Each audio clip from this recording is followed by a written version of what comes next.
Hello everyone and welcome back to this Delta Module 1 video series.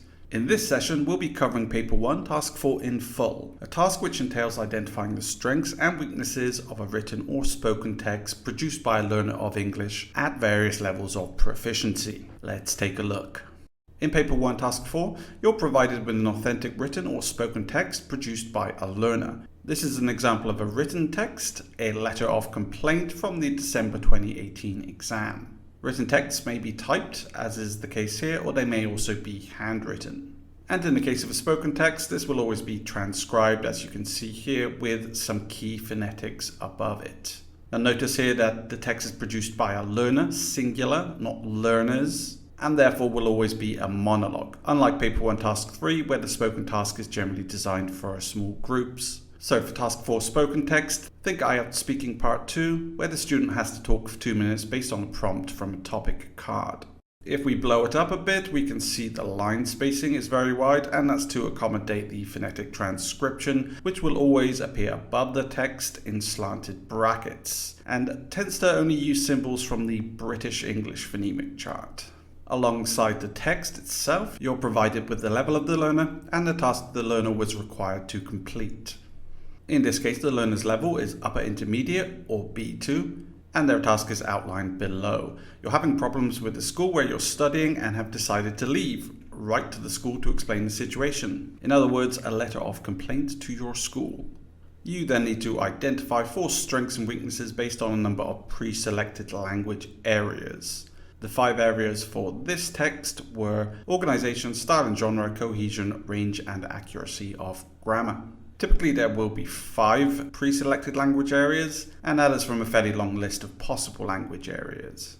For the spoken text here, the level of the learner was pre-intermediate or A2, and their prompt for the task was, tell me something about you and your family. Short and sweet, and the pre-selected language areas for this task were task achievement, coherence, accuracy of grammar, range of lexis, and sounds in connected speech.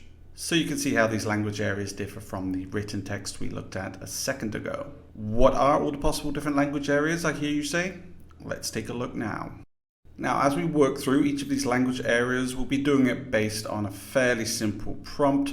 Write about your last holiday or vacation in the case of a written text, or tell me about your last holiday or vacation in the case of a spoken text. Let's start our language areas by looking at grammar, specifically the accuracy, complexity, and range of grammar. And let's assume that the learner who did this task was at B1 level. Let's take this paragraph over here. For my last holiday, I went to the UK with my family. We stayed in a nice hotel in London where we were very comfortable, and took one of the famous red buses around the city.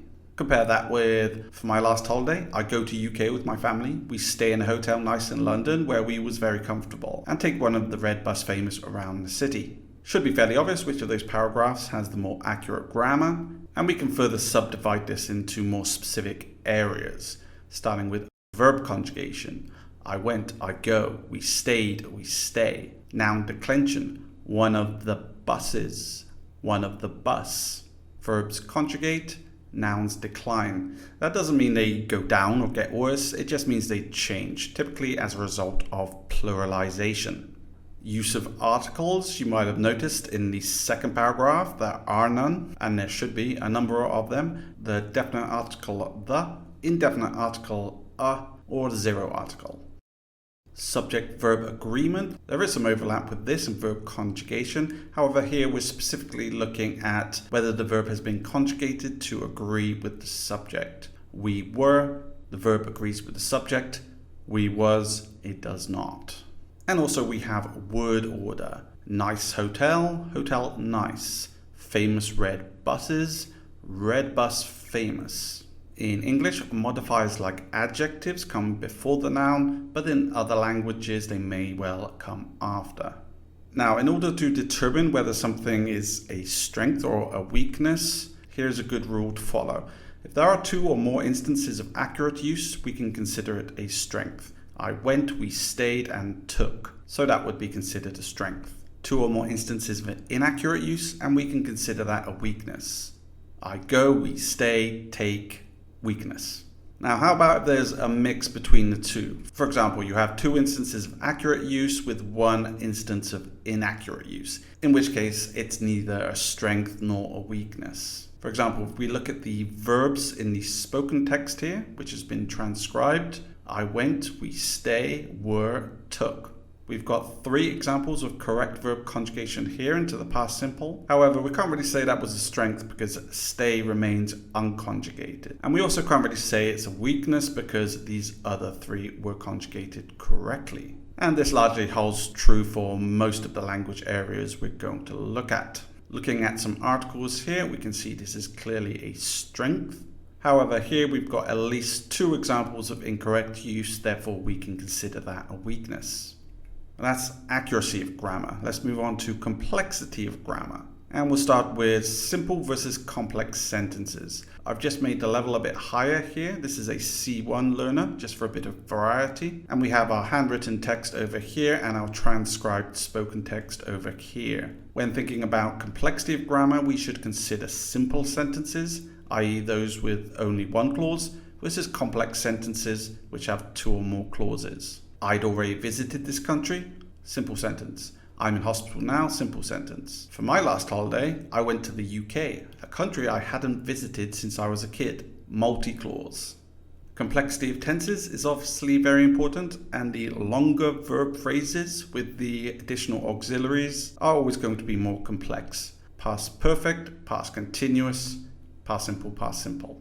Complexity of other grammatical structures. So these might be structures that we wouldn't strictly consider tenses, like used to, would, perfect modals, should have, could have, or in this case, a mixed conditional. If I hadn't gotten on that bus, I wouldn't be in hospital now. A fairly dramatic and somewhat contrived example I'll give you. However, it's just here for illustrative purposes. Compared with, I got on that bus and it crashed. I'm in hospital now. Clearly less complex.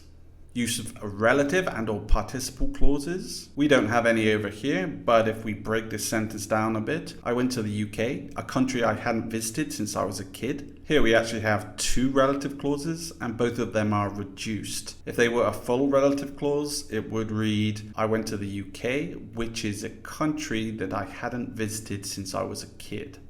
And lastly, length of noun phrases. The longer, the more complex. The bustling and always vibrant city of London versus simply London.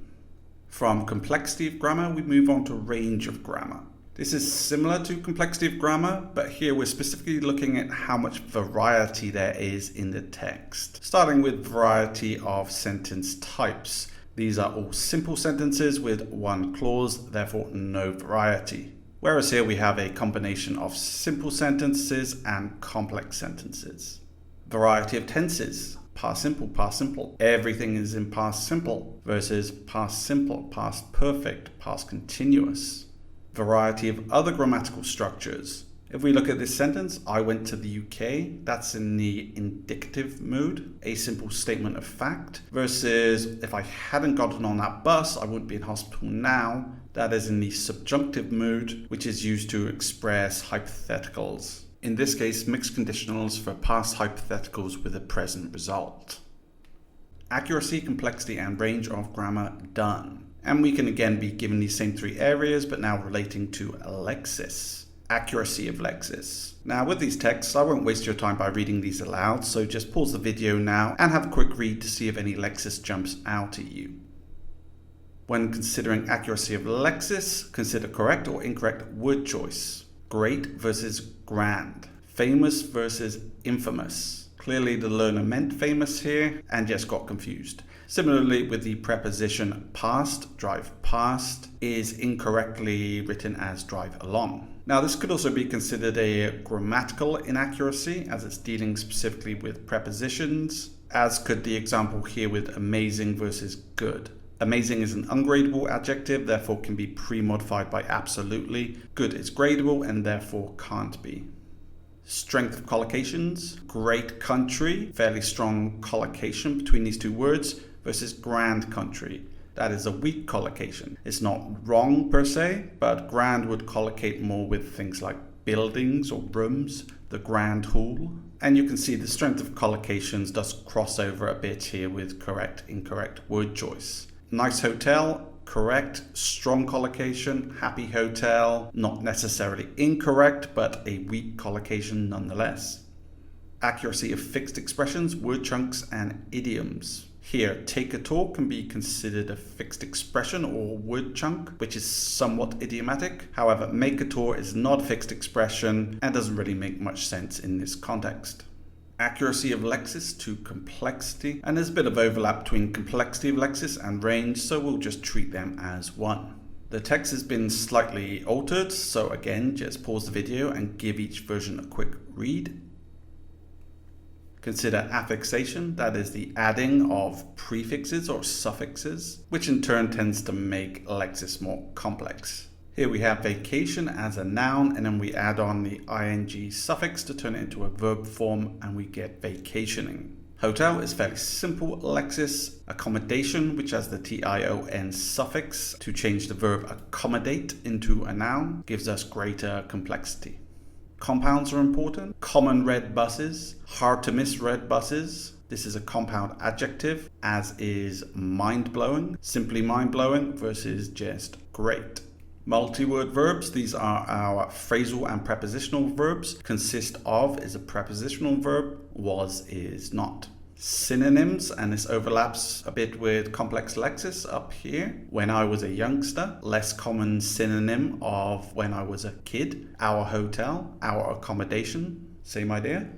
And again, we have our collocations, fixed expressions, word chunks, and idioms. Took a trip versus went. Hustle and bustle is an idiom. Happened to see, a fixed expression versus just saw.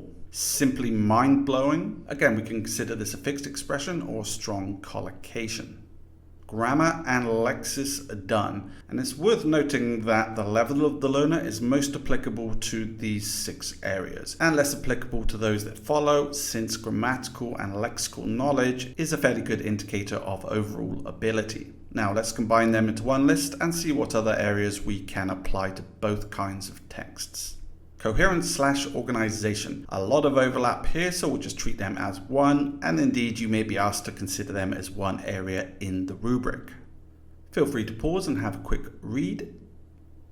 So when considering coherence and organization, consider the following questions. Is the text structured in a clear, easy to follow way? Is there a logical progression of thoughts or ideas? And is there paragraphing titles or subheadings? Specifically, that is for written. And coherence and organization is more likely for a written text. However, it could be applicable to certain spoken texts like carefully rehearsed speeches or presentations. The text on the left is more coherent or well organized because it has a title, it has paragraphs. The paragraphs go in a logical order, destination, accommodation, activities or sites, and then a kind of summation at the end. Compare with no title, only a couple of paragraphs, and it's less easy to follow because the progression is less logical. From coherence to cohesion. Which text do you think is the more cohesive? This is another one of those pause the video moments.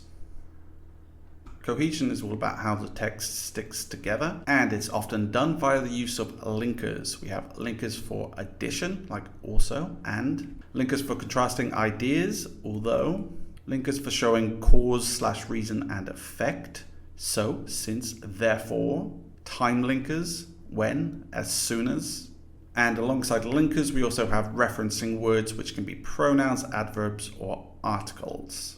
Themselves is a reflexive pronoun, anaphorically referencing people. Where is a relative adverb which anaphorically references a country. The is an article, the language, anaphorically referencing English. Referencing words would be more applicable to lower levels and linkers to higher levels. Specifically more complex ones like as soon as, and is obviously not high level. And the last area, which applies to both written and spoken texts, is task achievement. Does the text achieve what was specified in the rubric? Well, the rubric says write about your last holiday or vacation, which this learner clearly does over here and therefore achieves the task. However, in this spoken text, the learner's talking about last weekend, what they did on Monday. They're not talking about holidays or vacations and therefore did not achieve the task. So let's categorize all of these areas into both and now look at some areas which are specific to either one or the other, starting with written texts, accuracy of spelling. Another pause the video moment here, have a quick read, see what egregious spelling mistakes jump out at you. So essentially all we're asking here is, are there any misspellings? And we can see a number here on the right. Misspellings are probably one of the easiest areas to spot at a glance, and things to look out for include the doubling of consonants, or lack thereof, and words being spelt as they sound. Palace. English is not a phonetic language where there's a one-to-one relationship between sound and spelling, but many others are. Effect on the reader. Texts are either informative, persuasive, instructional, or entertaining, and how well it achieves this purpose will determine the extent of the effect it has on the reader. At the moment, the rubric is simply asking for an informative text. Write about, tell me about. But let's change it to persuasive. Write a short holiday brochure to convince tourists to come to your favorite tourist destination. Now that it's a persuasive text, the effect on the reader will be determined by how persuasive the text is as a whole. If you pause the video and have a quick read of these two, you should notice that this text here is somewhat more persuasive than this one. And that's through the use of language like strong, positive adjectives, towering, grand, using imperatives, don't miss this opportunity, and second person personal pronouns, whether you are looking, is always going to be more persuasive. Punctuation obviously only occurs with written texts, and if you want to check the accuracy of the punctuation first, pause the video now. Specifically, we'll want to look at use of commas. Generally, these are used to separate clauses, like here, and not for lists as over here. Use of capitalization, here specifically for proper nouns, and use of colons, semicolons, dashes, and brackets. Colons usually to start a list, semicolons to separate items in a list, dashes and brackets to add extra information. For style and genre, let's change our genre back to a holiday brochure whose main purpose was to persuade. And we're asking the questions, is the register of the text appropriate for the genre? And are the written conventions appropriate for the genre? Written conventions is language like polite addresses and sign-offs in a formal email or letter. Dear Joe blogs, kind regards. They are less applicable to a text like this, however. The register for all texts is either formal, semi-formal, or informal. Persuasive texts are typically fairly informal as they're directly addressing the reader to convince them to do something. And you can see that in second person personal pronouns, active voice, contractions, and imperatives. Even if there are some more formal elements like complex sentence structures. Now compare that with this overbearingly formal version, which sounds like it was written by some 18th century British aristocrat. And it's easy to see that it is less appropriate. Is by all accounts the most majestic and aesthetically pleasing city one can behold. Why, one only needs survey the exquisite exterior, what. Specifically, we've got the more formal personal pronoun one, referring to people in general, as well as passive constructions. So in these two columns, those are all the different areas you could get for a written text. For a spoken text, you can also have effect on the listener, so it's the same idea as effect on the reader, but probably less likely to come up in a spoken text. If the learner had to give a business presentation to extol the virtues of a certain product or service, for example, then it could come into play there. Otherwise, let's move on to the main area specific to a spoken text, which I'm sure will not come as a surprise, that is pronunciation. Breaking this down into word stress, single phonemes, connected speech. Within connected speech, we can specifically look at reduction, assimilation, elision, liaison, and within liaison, we also have intrusion. So I have the same spoken text here on either side. They're identical aside from the phonetics. Phonetics always appear above the words in slanted brackets as opposed to under. Not sure why, as under is the more common convention, but there you go. Pause the video first and see if you can read these phonetics. If you can't, then you'll need to revisit the phonemic chart in order to be able to analyze spoken texts correctly. And let's start with word stress. These small marks at the top indicate the start of the syllable which takes the primary stress. Absolutely. Experience. These two words were correctly stressed here, but incorrectly over here. Absolutely. Experience. Absolutely. Experience. If you get asked about single phonemes, then dental fricatives is likely to come up. The reason being it's very uncommon cross-linguistically. The only major languages it appears in other than English is Arabic and Spanish. And these are your the and th sounds. The, this, the, those, which have been incorrectly pronounced in this text as da, dis, dose. Everything highlighted in orange can be considered features of connected speech. Wenta, wuzza, stayed in, city of. And even though for and are single words, the fact that they're being spoken as part of a larger stretch of speech and not in isolation means that they're being affected by the immediate linguistic environment and the natural prosody of speech. And therefore, they're still considered features of connected speech. All of these fall under features of connected speech, but you're likely to be asked about specific features, so let's look at reduction. Here we're just looking at the schwas, and only in structure words like the, of, not the content words like absolutely. This is just a reduced syllable which is part of word stress. Now compare these schwas with the full unreduced forms over here. F, for, t, to, wuzza, was a, of. In natural speech, all of these should be reduced as they are over here. Assimilation, you're unlikely to get this as it can be very tricky to spot, but in absolutely, the B or B sound undergoes regressive assimilation to P by the presence of the following S, which is unvoiced, therefore devoices the B to P. Absolutely. Whereas here that assimilation is not happening. And it should be if spoken normally. Absolutely. Absolutely. Absolutely. Similarly, you're not likely to get elision, and this can also be fairly hard to spot, but you see it quite often with words like and, where the final d sound has been elided. And I saw, versus and, wenta. That final t sound in went is being elided. Here it's not. Went to, wenta. You're a lot more likely to get liaison, aka catenation, and you can see lots of examples of that here. Wenta, went to, stayed in, city of, was an absolutely, was an absolutely.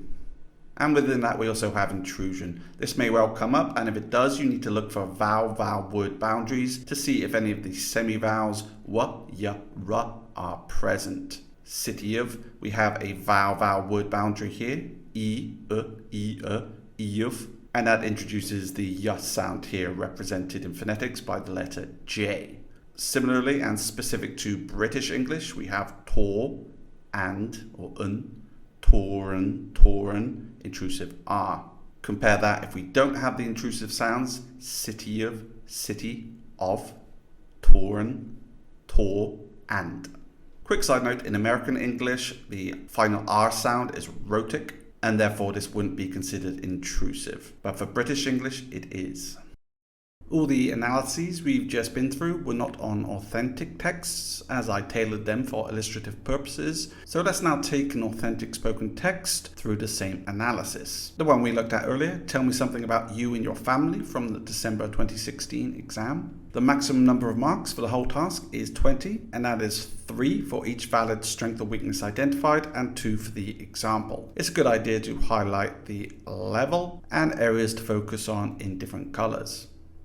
Only write 4 strengths or weaknesses in total, because only the first 4 will be marked, and write at least 1 strength and at least 1 weakness. Only write one example for each, but ensure that 2 or more are present in the text to confirm that the point is valid. That excludes task achievement and coherence. Because these are holistic, you're not actually looking for these individual examples to draw from the text. Now, only write one example of each unless you need to mention more than one tense, etc., in which case you need an example for each. We'll see this shortly. Use different colored highlighters to match examples to areas of focus is a very good idea, and you need to use the subheading strengths and weaknesses to make sure your answer is clear. Start with the most obvious, which is probably pronunciation, because only the key phonetics are transcribed, not the whole thing. Therefore, it kind of signposts you to what you want to look for. These phonetics will need to be copied in your answer in order to get the mark. Sounds in connected speech, straight off the bat, well, you might think we've got use of liaison here, come in, son is, intrusion, daughter in, me in, use of elision, again, me in, and business, and reduction, ta, un. Great, there are your 4 points. Well done, you get 100%. Well, not so fast. Firstly, these are all strengths and you need at least one weakness. And secondly, the rubric doesn't say features of connected speech, but sounds in connected speech. Liaison is not a sound. Elision is not a sound. So only these two, intrusive sounds, reduced vowel sounds, would in fact be valid. This is an example where you really need to read the rubric carefully because a sound is different from a feature. And remember, you need to write the phonetics to get the mark. Let's present the whole text here and move on to accuracy of grammar. Now, you don't really have time to read the whole text in detail, so instead just scan. And for accuracy of grammar, just scanning for verbs is a good option. Now, if you would say a weakness like inaccurate use of grammar, e.g. I come in 2007 instead of I came, this is too general, it needs to be more specific. For example, incorrect verb conjugation for past simple, I come in 2007. Incorrect subject-verb agreement, I has, he study. More than one instance, therefore we can consider it a weakness. Omission of indefinite articles. You might not have noticed, but there are no articles whatsoever in this. My son is a very good man. English employs an article system for noun classification. Many languages do not. Another weakness, you can see here multiple examples where the subject has been omitted. Is very nice, is beautiful, is different from England. And now, are there any strengths we can say about the accuracy of grammar? Well, consider that the level is A2, so about pre-intermediate. Probably not. Now, you could say something like good control of singular and plural nouns, this country, 22 years old, or accurate adjective noun word order, good man. But these probably wouldn't be considered a strength for an A2 learner, and more likely they would be for an A1 learner. This is somewhat subjective, however. Looking at the range of lexis, we can see the use of compounds and single words, bricklayer, use of simple and more complex lexis, embroidery. However, there are a few examples of word repetition, which could be considered a weakness, like building jobs, building jobs, building jobs, building jobs, history, history, history. For the task achievement, here you'll be wanting to refer back to the rubric. Tell me something about you and your family. And the learner provides general information about himself and his family as required, e.g. jobs, hobbies, interests of himself, wife, son, and daughter. If he started talking about the British weather, for example, then that would be considered a weakness.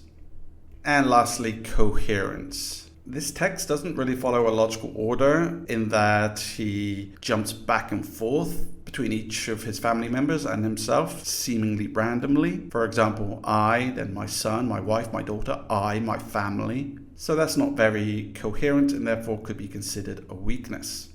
Take any 4 of those strengths and weaknesses as long as you've got at least one of each. And if you end up with more than 4, then just cross out the one you think is least likely to be valid. Maybe I think that is the use of simple, more complex lexis, so we'll cross that out. So generally, there's not much writing involved in this task, but a fair amount of analysis to be done. That's what takes the time. From spoken to written, So the level we're highlighting now is higher, it's upper intermediate, B2, and we have our different areas to focus on here, which we're also going to highlight in different colors for ease of reference. Only write 4 in total and only 1 example for each, but ensure that 2 examples are present. We wouldn't need to do that for organization or style and genre, because again, these are holistic areas. And use different colored highlighters to match the examples from the text to our areas of focus. You don't have to use highlighters. You can use symbols or marks with a pen or a pencil, but highlighters is generally clearer. Start with the most obvious. In this case, it's probably organization, since it's often easier to use a top-down approach for written texts, as you can see features like paragraphing, headings, without actually having to read the text. Write to the school to explain the situation. We have a logical organization of thoughts, the reason for the letter, the main grievance followed by additional grievances, the overall effect this had, and a suggestion for improvement.